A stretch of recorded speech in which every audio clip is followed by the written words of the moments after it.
Today we'll be installing this Remac M1 Motorized Curtain Track. Remac reached out to me and asked if I want to try this M1 XL. And I said I would love to.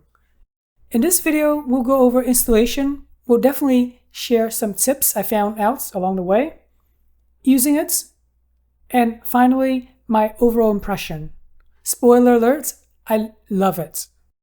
The item arrived in one long but lightweight box. I would say this is about 8 feet long. It's pretty nice that it is double box. There's the Amazon box on the outside and then the Remac box within. Upon opening up, you'll see that there's the curtain track,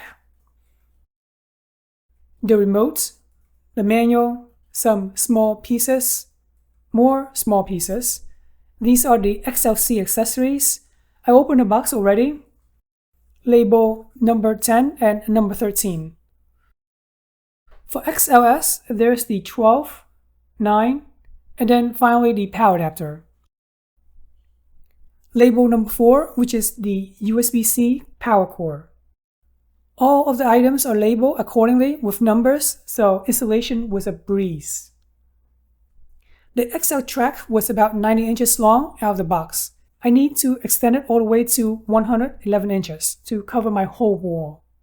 My sliding glass door is only 96 inches, but I think wall-to-wall coverage will look a lot better. To do that, use the included tool, label number 1. Loosen this single Phillips screw here, label number 2. This is on the back of the track, by the way. Loosen the screw about 2 full turns. No need to remove the screw.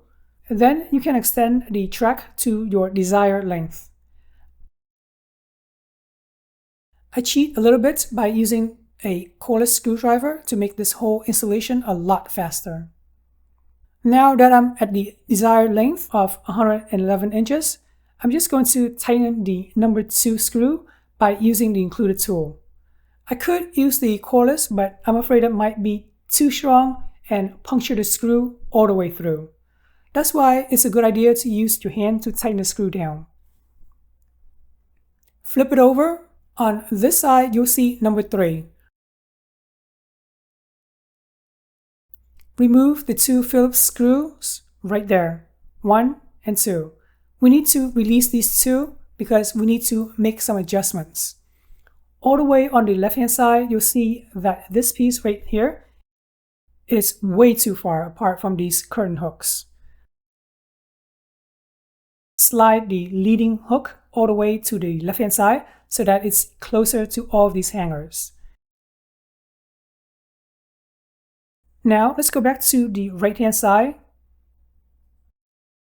Push or pull the leading hook on this side to its proper starting position, and then put the 2 screws back in to secure the 2 pieces nice and tight. On the left-hand side, we got the USB-C port. Plug in the included USB-C power cable. If you're using Apple devices in your house, open your iPad or iPhone, use the Home app, click on Add Accessory, scan the QR code that is right next to number 5. Home recognizes our curtain track as a blind. Click on Add to Home. It's setting up. The track is automatically in pair mode when you plug it in for power. It does time out though, and exit pair mode if you wait too long. By the way, if this video is helpful, please consider subscribing and liking the video. This lets YouTube know my video is indeed helpful and will recommend it to others like yourself. It's time to initialize the curtain by using the remote. It's labeled as number 6. On the back, there was a cover. Press on this location right here. Press it all the way down and then slide the cover off. Install the 2 included AAA batteries. There's this tiny location here for an on and off switch. So slide the switch up to the on position. Press the P2 button on the left-hand side. Press the close button and then press the P2 button once more. Now press the close button to verify that the track will move to the fully closed position.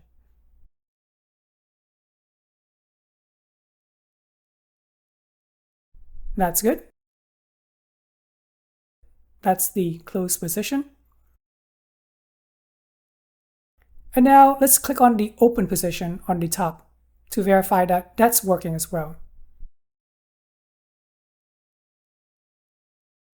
I will be mounting this track onto the ceiling. Look for the bracket that's labeled S2 and S1. S2 is for the bigger track, which is the one that's closer to the USB-C port. There are these spikes coming out of the brackets. Press it onto the track and then twist it like so. On the right hand side where you have number 2, with the track that you can extend further, use the bracket that's labeled S1 or number 11. It's the same thing, place it on and then twist it into position like so. It is possible that you have some resistance getting S1 in, or even S2.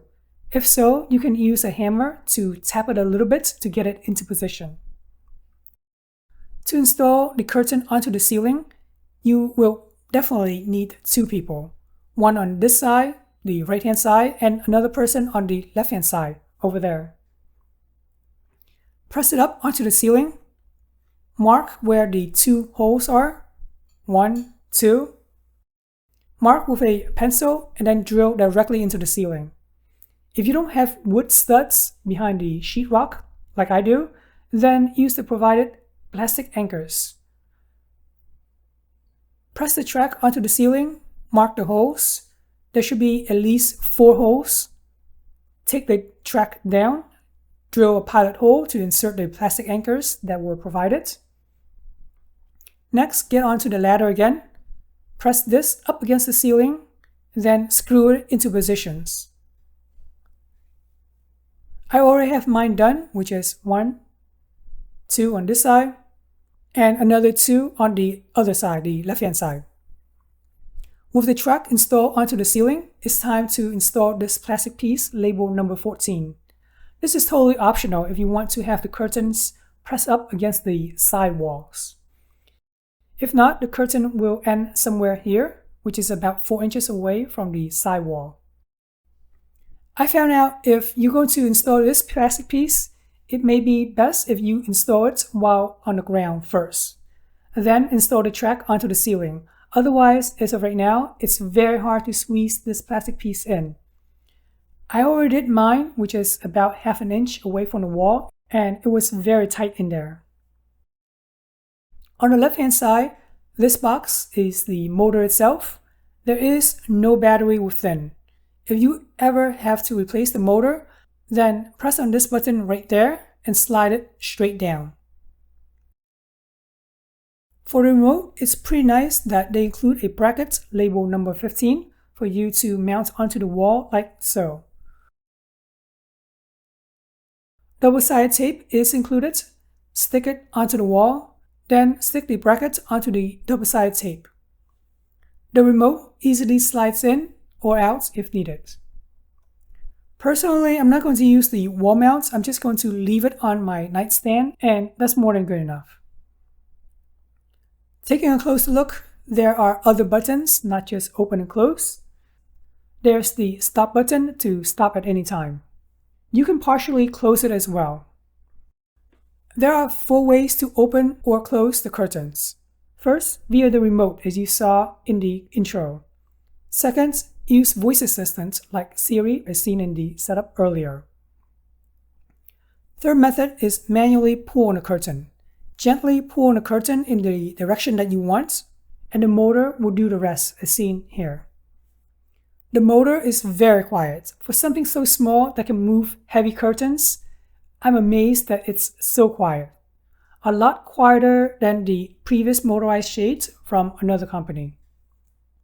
The fourth method is my favorite, using a smart hub like Home Assistant. Overall, I'm really impressed with this automatic curtain from Remac. Installation was easy as you've seen.